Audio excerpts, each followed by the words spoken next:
Hello everyone, welcome to our YouTube channel CS Hack and this is CS Stuti Mahajan. As you all know, आज जो कि dated 17 दिसंबर 2022 को हमारी GST council की 48 meeting हुई है under the chairmanship of our honourable finance minister Sitharaman ji. तो उस मीटिंग के अंदर जो जो पॉइंट्स डिस्कस हुए हैं उसको हम एक बार अब चेक कर लेते हैं। Let's see.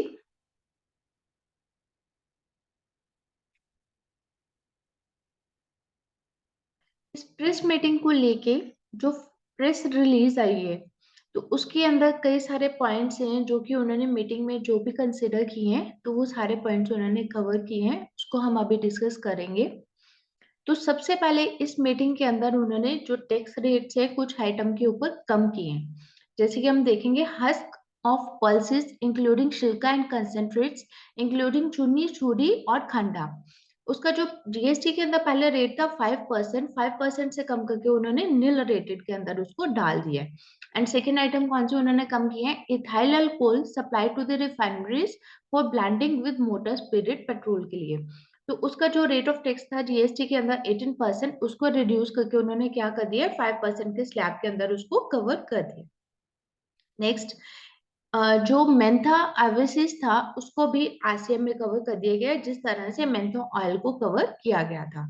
कुछ इन्होंने क्लैरिफाई भी किया है। आज की जो जीएसटी की काउंसिल मीटिंग हुई है, 48 मीटिंग जो हुई है, उसके अंदर इन्होंने कुछ आइटम्स को क्लैरिफाई किया है, जैसे राब सलावत, उसका उन्होंने जो हेड है चैप्टर हेड 1702 और जिसके ऊपर जीएसटी 18%, क्योंकि कई सारी इसके लिए क्वेरीज गई होंगी कि इनका जो है रेट ऑफ जीएसटी कौन सा रहेगा और कौन से चैप्टर के अंदर लाई करेंगे, तो इन्होंने उसी को ध्यान में रखते हुए उसको क्लेरिफाई किया।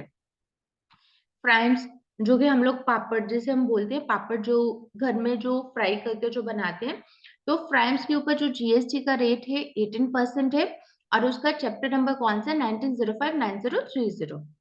नेक्स्ट, इन्होंने जो कंपनसेशन सेस है 22% वो एप्लीकेबल किया है मोटर व्हीकल के ऊपर, अगर उसकी चार कंडीशंस कवर होती हैं। फर्स्ट कंडीशन क्या है, एसयूवी व्हीकल होना चाहिए।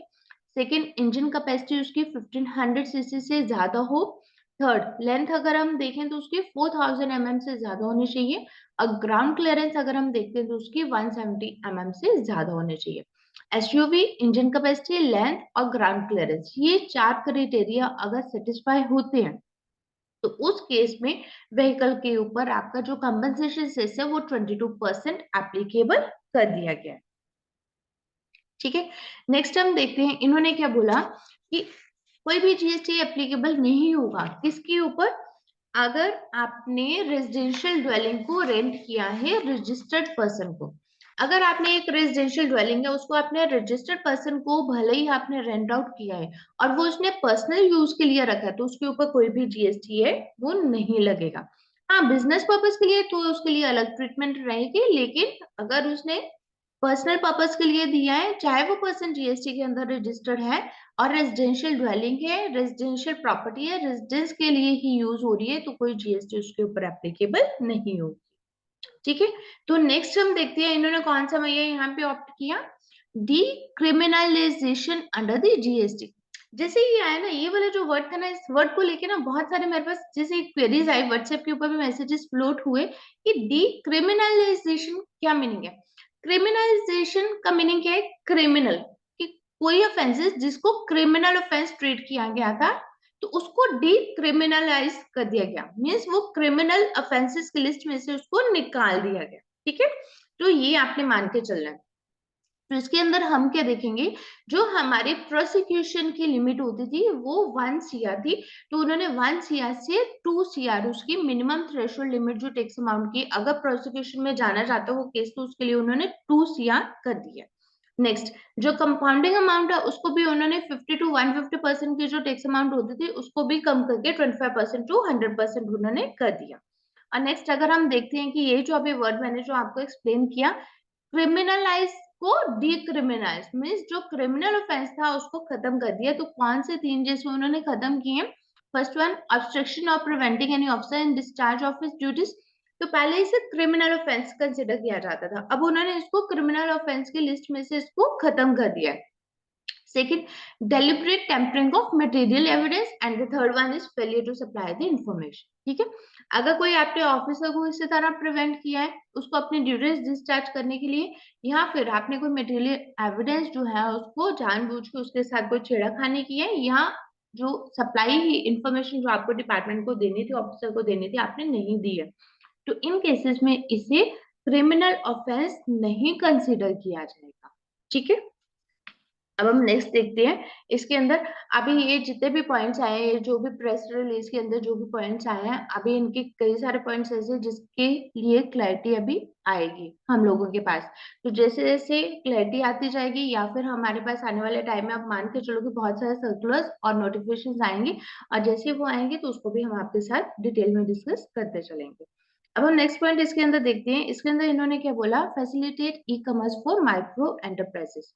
अगर आपको पता हो तो लास्ट मीटिंग जब हमारी हुई थी 47 मीटिंग के अंदर क्या डिसीजन हुआ था कि जो अनरजिस्टर्ड सप्लायर्स हैं या फिर जो कंपोजिशन टैक्स पेयर्स हैं, उसके लिए उन्होंने ई कॉमर्स के अंदर ई कॉमर्स में ऑपरेट करने के लिए उनको ओके कर दिया था कि वो intra state supply of goods कर सकते हैं जीएसटी के अंदर रजिस्ट्रेशन दूसरे लिए बिना। ठीक है, अगर कोई अनरजिस्टर्ड है या फिर जिसने जीएसटी के अंदर कंपोजिशन सप्लाई का कंपोजिशन वाला जीएसटी नंबर लिया हुआ है, तो उस केस में वो क्या कर सकते हैं, ई कॉमर्स प्लेटफॉर्म के ऊपर वो अपनी सेल कर सकते हैं इंट्रा स्टेट। तो इसके अंदर भी कई सारे रूल्स जो है वो अमेंड किए गए हैं, बट ये वाले जो रूल्स अमेंड होंगे ये कब से एप्लीकेबल होंगे, 1 अक्टूबर 2023 से।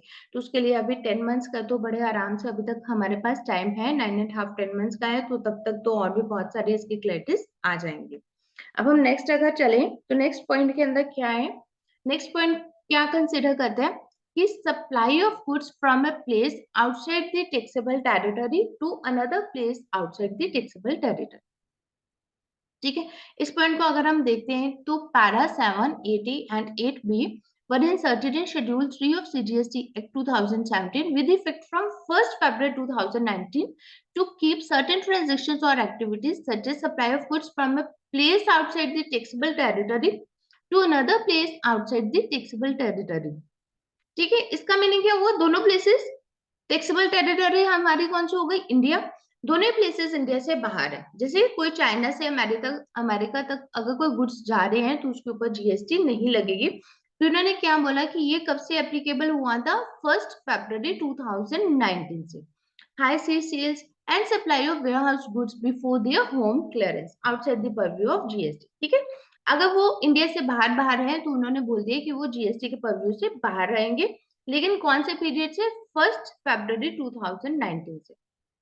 इस यहाँ पे बहुत सारा डाउट आया था कि जीएसटी कब से आई हमारी, 1 जुलाई 2017 से। तो ये वाला जो रूल अप्लाई किया था उन्होंने किया था 1 फरवरी 2019 से। तो इस डाउट को क्लियर करने के लिए उन्होंने बोल दिया कि जो पीरियड है 1 जुलाई 2017 से लेके 31 जनवरी 2019 तक का, तो काउंसिल ने रिकमेंड किया था कि ये जो एप्लीकेबल होगा जब से जीएसटी आई है, दैट मीन्स 1 जुलाई 2017 से। तो अगर आप कोई इस तरह के ट्रांजेक्शन कर रहे हो जो कि जीएसटी के पर्व के बाहर है तो उसके ऊपर जीएसटी नहीं लगेगा। लेकिन एक और पॉइंट, लेकिन अगर आप उसका जीएसटी ऑलरेडी डिपॉजिट कर चुके हो, ठीक है, however no refund of the tax paid shall be available in cases where any tax has already been paid in respect of such transactions or activities during the period 1 July 2017 to 31 January 2019। 1 फरवरी 2019 से तो अपने पास ये वाला वहां पे law के अंदर यहाँ पे इफेक्टिव हो गया कि आपको इन ट्रांजेक्शन्स को जीएसटी के पर्व्यू के बाहर रखना है। ठीक है, लेटर ऑन उन्होंने क्लैरिटी दे दी आपको इन डाउट्स को रिमूव करने के लिए कि 1 जुलाई 2017 से लेके 31 जनवरी 2019 तक का पीरियड भी उन्होंने इसी के अंदर कवर कर दिया। मीन्स कि उसको भी जीएसटी के पर्व्यू से बाहर रखा जाएगा। तो डेट मीन्स हमारे पास जीएसटी आया 1 जुलाई 2017, तो उन्होंने जितनी भी ये एक्टिविटीज थी अगर वो इंडिया के टेरिटरी से बाहर हो रही है या फिर वो हाई सी सेल्स है या फिर सप्लाई ऑफ वेयरहाउस गुड्स की है बिफोर देयर होम क्लियरेंस, तो अगर तीनों ये जो भी एक्टिविटीज हैं इसके लिए उन्होंने बोल दिया कि इसके ऊपर जीएसटी नहीं लगेगा। लेकिन अगर आप उस पीरियड का जीएसटी पे कर रखा है आप लोगों ने तो गवर्नमेंट आपको उसका रिफंड नहीं देगी। अगर आप लोगों ने पे नहीं किया, कोई आपके ऐसे ट्रांजेक्शन है जिसके ऊपर पे करना है तो अब आपको नहीं पे करना, लेकिन अगर आपने पे कर दिया हुआ है तो कोई रिफंड नहीं मिलेगा। ठीक है, अब हम नेक्स्ट पॉइंट देखते हैं। नेक्स्ट पॉइंट हमारे पास कौन सा है? पॉइंट नंबर 5 को अगर हम देखें यहाँ पे, तो the council has recommended to amend sub rule 1 of rule 37 of CGST rules 2017 retrospectively with effect from 1st October 2022 to provide for the reversal of ITC। ठीक है, अब कौन से ITC की बात कर रहा है?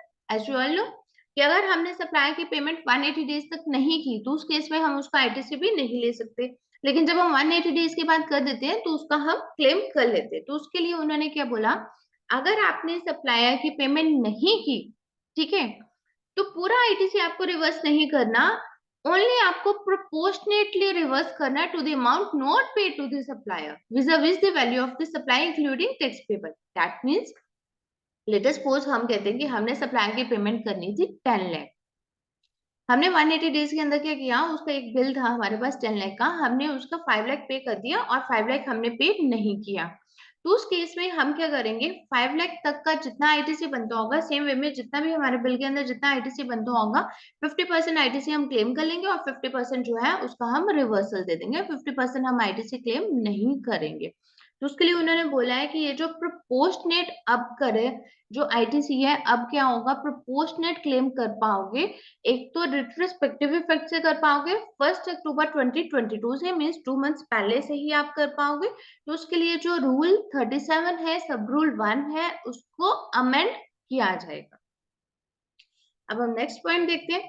अब नेक्स्ट पॉइंट के अंदर क्या बोला उन्होंने, एक नया रूल जो है वो इंसर्ट किया जाएगा। अगर आप आज के प्रेस रिलीज जैसे जैसे अभी हम कंप्लीट करेंगे ना, तो आप देखोगे कि कई सारे रूल्स इस प्रेस रिलीज के थ्रू आज की मीटिंग के अंदर उन्होंने इंसर्ट करने के लिए बोला या अमेंडमेंट के लिए बोला। अब नेक्स्ट पॉइंट हम देखते हैं इसके अंदर क्या बोला उन्होंने।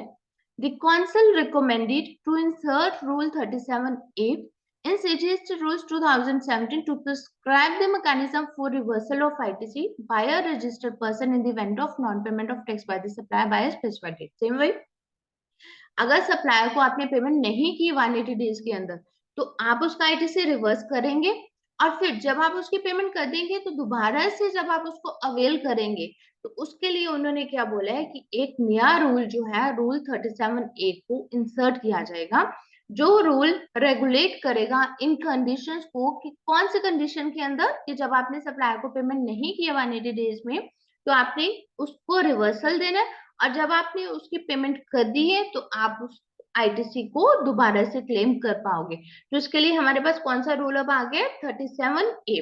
तो रूल 37 सब रूल 1 के अंदर भी अमेंडमेंट होगी। 1 के अंदर अमेंडमेंट क्यों करने जा रहे हैं कि आप प्रोपोर्शनेट आईटीसी क्लेम कर पाओगे अगर आपने किसी बिल की प्रोपोर्शनेट पेमेंट उसको सप्लायर को कर दी है with in this specified time.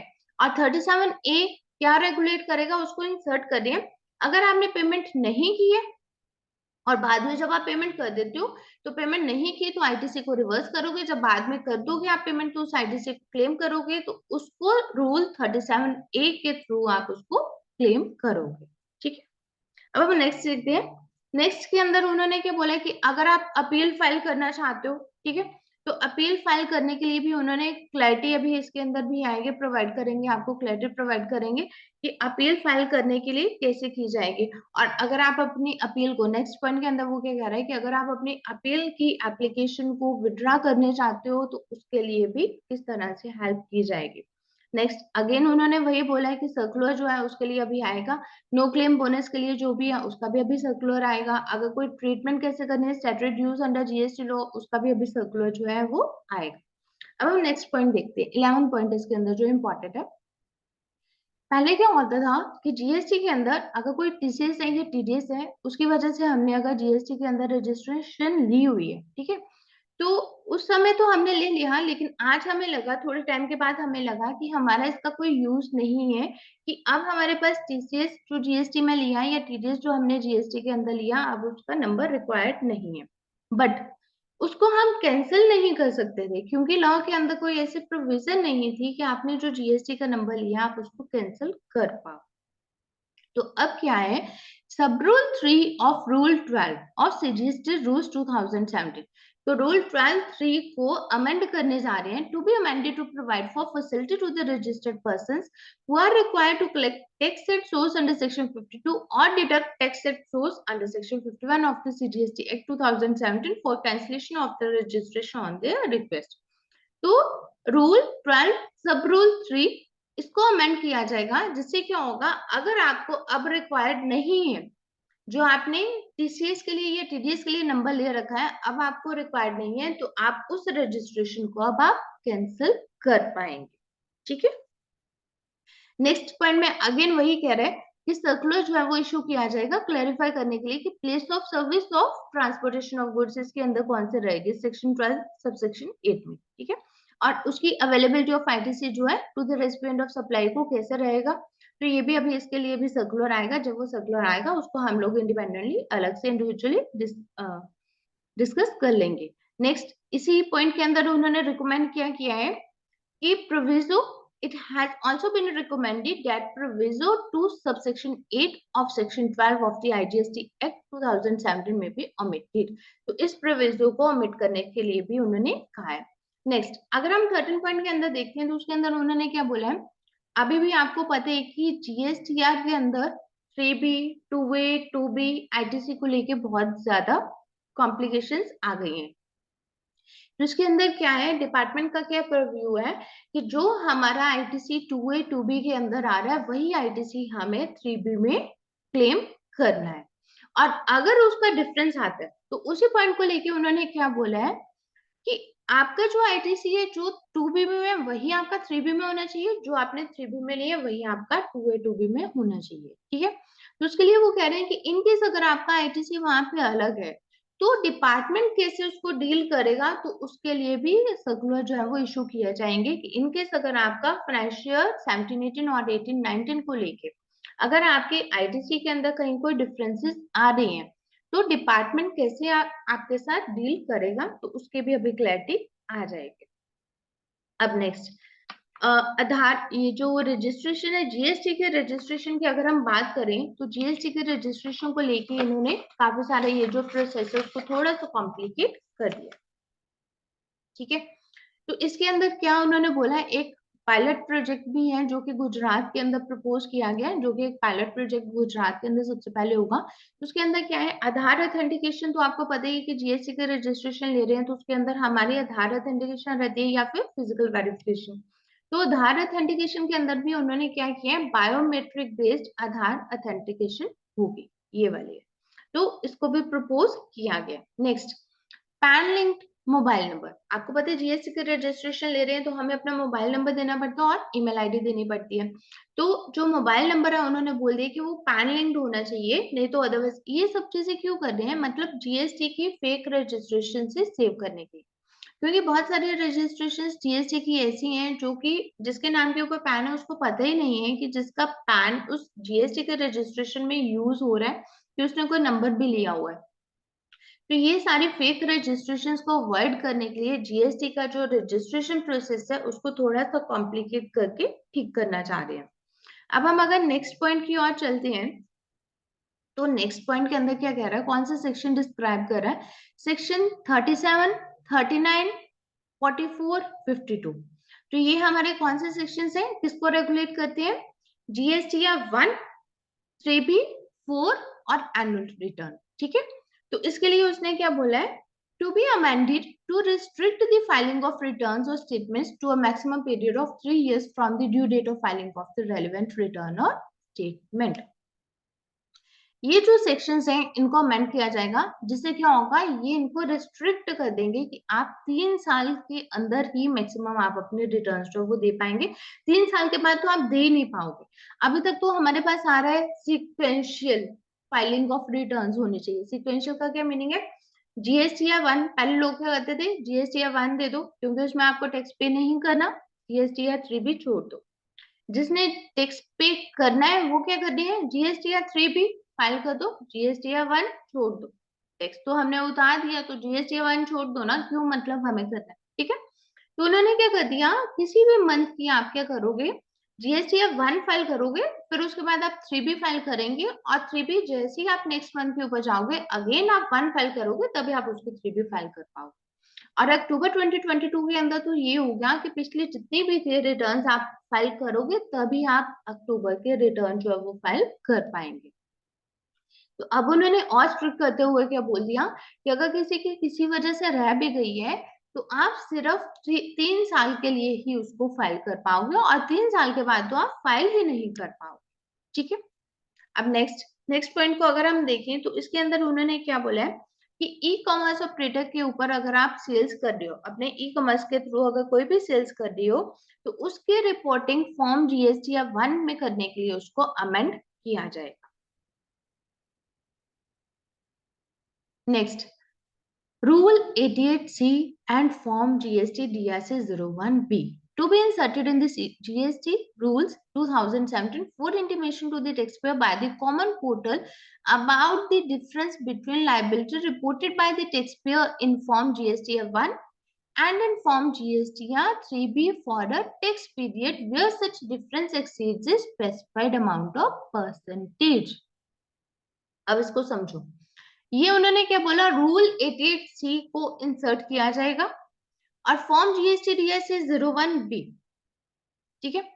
अगर आपके जीएसटी 1 और 3B आपने दोनों फाइल कर दी और 1 और 3B के अंदर अगर आपके टैक्स लायबिलिटी में डिफरेंस निकला, 1 के अंदर हम क्या करते हैं, टैक्स लायबिलिटी को क्रिएट करते हैं और 3B के अंदर हम क्या करते हैं, जितनी हमारी टैक्स लायबिलिटी है, अगर हमारा कोई आईटीसी बनता है तो उसमें से हम आईटीसी लेके तो बाकी का हम जितना भी टैक्स लायबिलिटी है हमारी उसको हम पे कर देते हैं। ठीक है।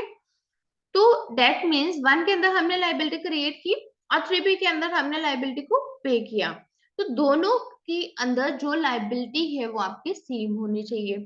इनकेस अगर दोनों की लायबिलिटी के अंदर डिफरेंस आ गया और एक स्पेसिफाइड अमाउंट एक स्पेसिफाइड परसेंटेज से ज्यादा आ गया, तो उसको रेगुलेट कौन सा करेगा, रूल 88C। उसको रेगुलेट करने का मीनिंग कि आपका जो डिफरेंस आ गया वो लायबिलिटी आपको पे करनी है या आपको नोटिस का रिप्लाई करना है, तो वो कैसे, तो उसको सारा का सारा रेगुलेट करेगा हमारे पास रूल 88C जो कि इंसर्ट होने जा रहा है हमारे सीजीएसटी रूल्स 2017 के अंदर। ठीक है। इसीलिए बहुत सारे सर्कुलर्स जो आए हैं, नोटिफिकेशन इसी को लेके आए हैं कि जीएसटी या 1 3 भी आपकी जो भी है ऑटो पॉपुलेट होके जो डाटा आता है आपकी आईटीसी उससे ज्यादा आप क्लेम नहीं कर पाओगे। तो आपको क्या करना है कि जितनी लाइबिलिटी जीएसटी या 1 के अंदर आप दिखाते हो उतनी ही लाइबिलिटी आपको 3B में दिखानी है। 3B में आप अपनी लाइबिलिटी को कम नहीं दिखा सकते हो और जैसे आप अपनी लाइबिलिटी को कम दिखाते हो तो आप देखते हो अगर आपने अपनी लाइबिलिटी कम दिखाई, आपने अपना आईटी से ज्यादा क्लेम कर लिया, तो आपका उसी टाइम जो टेबल है वो रेड हाईलाइट हो जाता है। तो रेड हाईलाइट होने का मीनिंग है कि डिपार्टमेंट से नोटिस आने के चांसेस आपके इंक्रीज हो गए। तो इस केस में उन्होंने क्या बोला है, अगर आपके जीएसटी या 1 के अंदर जो लाइबिलिटी आपने रिपोर्ट की और 3B में अगर लाइबिलिटी जो आपने रिपोर्ट की अगर दोनों के अंदर डिफरेंस आ गया, तो उस डिफरेंस के लिए रूल 88 रेगुलेट करेगा for enabling the taxpayer to either pay the differential liability और एक्सप्लेन द डिफरेंस। या तो जितना डिफरेंस आया उसको पे कर दो, और अगर आप बोलते हो कि वो पेमेंट नहीं करनी है आपको क्योंकि आपके पास कोई रीजन है, तो उसका जो भी डिफरेंस है उसको एक्सप्लेन करो।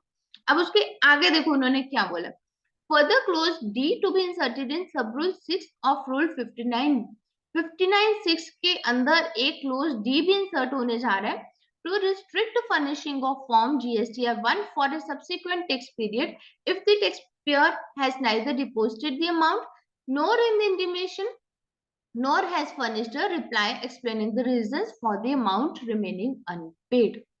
तो उन्होंने क्या बोला, अगर दोनों के अंदर डिफरेंस आ गया तो उसके लिए रूल 88C आपको रेगुलेट करेगा। ठीक है। और जितनी भी टैक्स लायबिलिटी आपको वो पे करनी है, वो टैक्स लायबिलिटी आपको कैसे पे करनी है, फॉर्म जीएसटी डीआरसी 01B। जैसे अभी हम करते हैं कि जो भी हमारी लायबिलिटी कुछ रह जाती है तो हम क्या करते हैं उसके लिए डीआरसी 03 फाइल कर देते हैं। तो इस केस में उन्होंने क्या बोला, जितनी भी आपकी लायबिलिटी रह जाएगी, ये जो भी डिफरेंशियल लायबिलिटी होगी उसको आप कैसे पे करोगे, फॉर्म जीएसटी डीआरसी 01B के थ्रू आप पे करोगे। ठीक है। अब उसके बाद एक और क्लोज डी को भी इंसर्ट करने जा रहे हैं, किसके अंदर, रूल 59(6) के अंदर। क्यों, इस क्लोज के थ्रू क्या होगा कि अगर आपने दोनों के अंदर डिफरेंस आया, आपको या तो लायबिलिटी पे करनी है तो या फिर आपको अपना डिफरेंस का रीजन देना है। अब आपने क्या किया, आप कह रहे हो लायबिलिटी भी पे नहीं करनी और आपने कोई रिप्लाई भी डिपार्टमेंट को फर्निश नहीं किया, तो उस केस में क्या होगा, नेक्स्ट आप अपने जीएसटीआर 1 जो है वो फाइल ही नहीं कर पाओगे। आप अपने जीएसटीआर 1 फाइल नहीं कर पाओगे, आप अपने 3B फाइल नहीं कर पाओगे। तो जैसे आप 1 फाइल नहीं कर पाओगे, 3B फाइल नहीं कर पाओगे और जैसे आपके 2 हो जाएंगे तो आपका ऑटोमेटिकली जो नंबर है वो क्लोज हो जाएगा। ठीक है।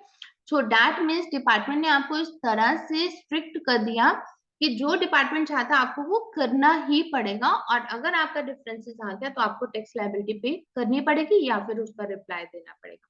इसी वजह से हम बार बार कह रहे हैं कि जीएसटी के रिटर्न्स को बड़े ध्यान से फाइल करो, और जो आपने जीएसटी 1 के अंदर डाटा दिया वही आपका 3B में होना चाहिए। अब नेक्स्ट अमेंडमेंट, इसके अंदर उन्होंने क्या बोला है, जो नॉन टैक्सेबल ऑनलाइन रेसिपिएंट है उसकी डेफिनेशन को अमेंड किया जाएगा, और एक ओआईडीएआर, ओआईडीएआर क्या रहता है, online information and database access और रिट्रीवल सर्विसेज, तो इसकी डेफिनेशन को भी अमेंड किया जाएगा। तो जैसे ये अमेंडमेंट्स होंगे, जो भी इनके सर्कुलर्स या नोटिफिकेशन आएंगे, जैसे ही आएंगे तो उसको हम आपके साथ डिस्कस करेंगे। तो मेनली इस प्रेस रिलीज के अंदर एक तो उन्होंने 2 आइटम्स के, तो उन्होंने रेट जो है वो डिक्रीज कर दिए, और अगर आपके मोटर व्हीकल के 4 कंडीशन सेटिस्फाई होते हैं तो उसके ऊपर कंपनसेशन सेस जो है वो 22% वो एप्लीकेबल होगा। तो नेक्स्टली उन्होंने क्या बोला, ई कॉमर्स ऑपरेटर को लेके जीएसटी 1 के अंदर जो है अमेंडमेंट्स जो है वो किए जाएंगे, और रूल 88C उन्होंने इंसर्ट कर दिया। अगर आपके जीएसटी 1 और 3B के अंदर कोई भी डिफरेंसेस है तो उन डिफरेंसेस को कौन रेगुलेट करेगा, रूल 88C। तो रूल 88C के थ्रू जो भी डिफरेंसेस है वो लायबिलिटी आपको पे करनी पड़ेगी या फिर आपको रिप्लाई फर्निश करना पड़ेगा। और अगर आपने एक स्पेसिफाइड टाइम के अंदर ना तो अपने लायबिलिटी पे की, ना ही कोई डिपार्टमेंट के अंदर रिप्लाई फाइल किया, तो उस केस में आपको आगे जीएसटीआर 1 फाइल करने से भी रिस्ट्रिक्ट कर दिया जाएगा। और मेन पॉइंट्स इसके अंदर क्या आए थे कि जीएसटी रजिस्ट्रेशन को थोड़ा सा कॉम्प्लिकेट और किया जाएगा। जो वहां पे मोबाइल नंबर है वो आपका पैन लिंक्ड होगा, आधार ऑथेंटिकेशन तो थी ही, बट अब वो जो आधार ऑथेंटिकेशन है वो आपकी बायोमेट्रिक बेस्ड जो होने जा रही है। उसके लिए हालांकि अभी पायलट प्रोजेक्ट जो है वो गुजरात के अंदर लगा है, तो जैसे वो सक्सेसफुल हो जाएगा तो वो भी इन प्रैक्टिस आ जाएगा आपके पास। देन इसके अंदर जो रूल 37 है, तो उसके अंदर है कि अगर सप्लायर का उन्होंने क्या बोला, उस रूल को अमेंड किया जाएगा और एक रूल इंसर्ट किया जाएगा। अमेंडमेंट किस लिए है कि अगर आपने सप्लायर को प्रोपोर्शनेट पेमेंट किया तो आप उसका प्रोपोर्शनेट आईटीसी ले सकते हो, और एक नया रूल इंसर्ट किया जाएगा कि अगर आपने सप्लायर को पेमेंट नहीं किया आप उसका आईटीसी नहीं लेंगे, उसके लिए रूल 37A उसको इंसर्ट किया जाएगा। रूल 37A क्या आया उसके लिए, हाँ, तो उसको इंसर्ट किया जाएगा। उससे क्या होगा कि अगर आपने सप्लायर को 180 डेज के अंदर नहीं पेमेंट किया है तो उस केस में आप आईटीसी नहीं ले पाएंगे, और जैसे ही आप उसकी पेमेंट कर देंगे तो देन आप उसका आईटीसी जो क्लेम करोगे तो वो आ जाएगा कि एज पर रूल 37A आप उसको क्लेम करेंगे। तो आज की प्रेस रिलीज जो आई है, जो आज की मीटिंग हुई है, 48 जीएसटी काउंसिल मीटिंग हुई है, उसके अंदर ये मेन पॉइंट्स थे जो हमने आपके साथ डिस्कस कर लिए, और जैसे इनकी और क्लैरिटी आती है तो हम आपके साथ वो भी डिस्कस करेंगे। So this is all for the day. Thank you for watching this video. Thank you.